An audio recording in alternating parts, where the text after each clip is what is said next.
Okay, so now we just answered those questions based on the video that we talked about. And again, I encourage you to still leave comments on that video because we didn't talk about some of the funny stuff that happened, and I don't know if you noticed. So go back and view that video so you can see and jot those ideas down in the comment section. But as a listener, how can you help others respond effectively to you? Because the whole point of the communication process is to understand a message. Otherwise, there's no point in somebody talking if there's nobody on that other end to take in that information. So what can we do to ask that other person to send it to us in a way that's going to be understandable? This is what we can do. Non-verbally, we can move closer to that person to let that person know, hey, I'm talking to you, right? It's important. So you can close the distance between them. You can also make the information useful. Remember when we talked about verbal messages, be concise, be concrete, and be relevant? Don't give them any information that they're not going to care about or they're not going to be able to use. Okay? You've got to make sure that it's relevant to the person, otherwise you're going to lose them. And as a listener, maybe that's the question you need to ask.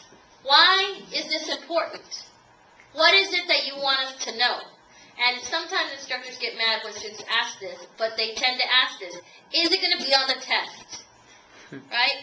You know, as much as it irritates us to hear that because we think everything we say is important, as a listener, you're letting the source know, I clearly want to make a good grade in this class, so I want to know what it is that I need to study. So I'm going to try to do my best to not get offended when people ask, is it going to be on the test? The answer is, if it's on a PowerPoint, and if I talk about it, it's liable to come up on a test. Okay, and that's really the answer. Otherwise, we wouldn't even be bothering talking about it. And then also, adapt your messages to others' beliefs. So, you've got to look at their attitudes, beliefs, and values of the audience that you're talking about, and be able to adapt what it is that you're saying.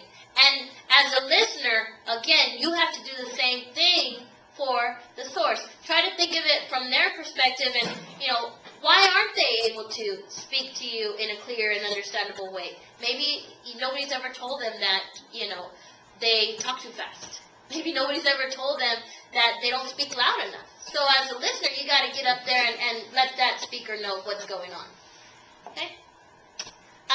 Fit messages into an existing schema. We all have our ways of understanding the world.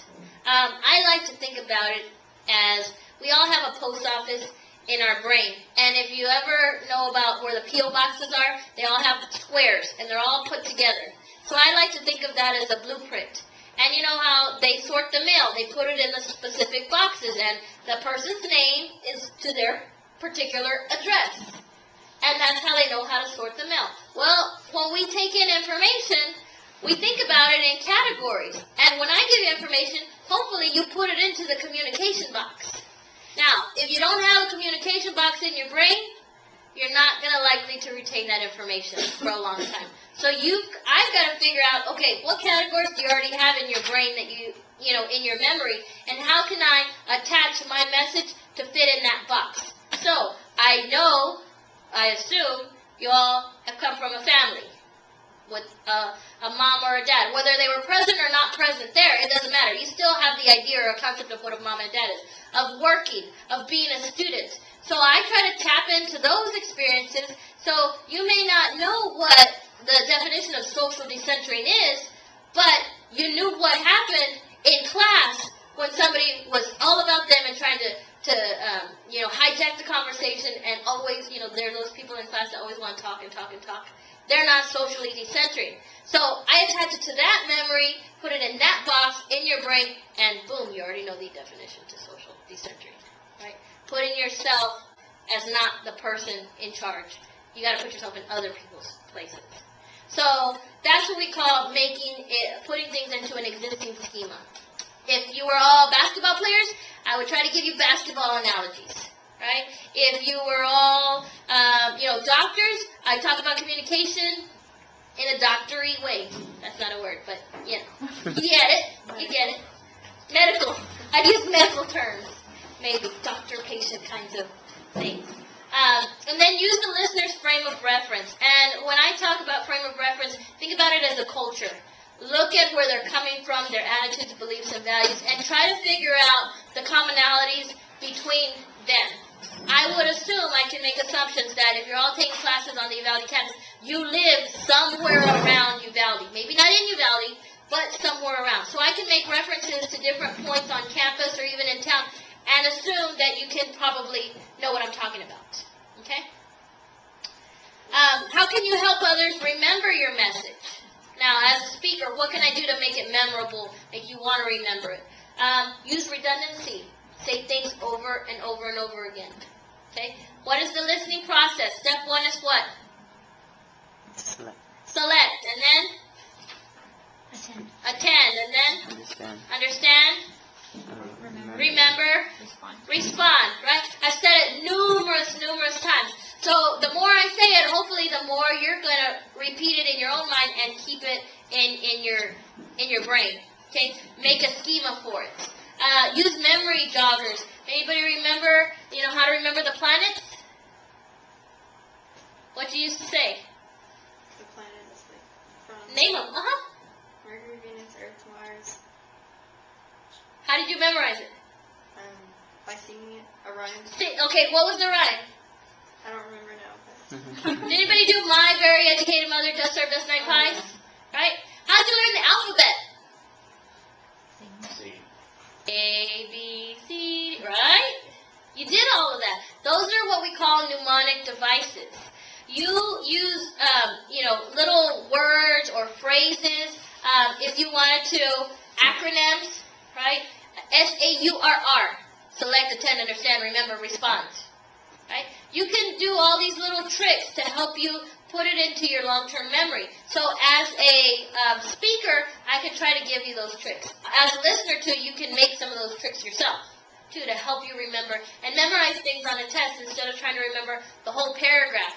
You can try to match them up by mnemonic devices. If you could make a song about communication, that would be fun. Right? Okay. Use the principles of privacy and recency. So a lot of the times, when you're in long conversations, people are going to remember the first thing that was said and the last thing that was said. So if you want to trick people, you hide the important things in the middle, and they'll forget it.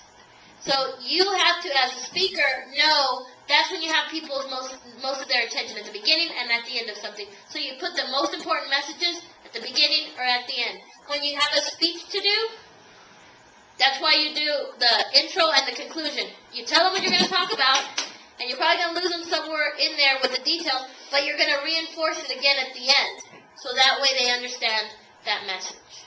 Okay?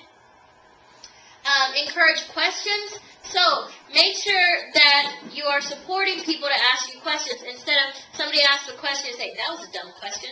If you do that, are people going to ask questions anymore? No. So you have to encourage people to ask questions. You might even say, do you have any questions at the end?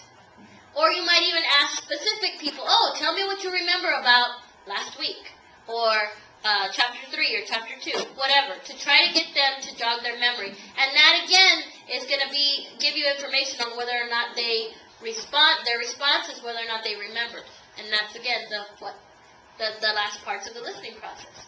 And encourage nonverbal responsiveness. The more nonverbally responsive you are as a speaker, that means eye contact, posture, speaking, voice, the more that's going to be reflected in your listeners. So if you are nonverbally responsive, they tend to be nonverbally responsive.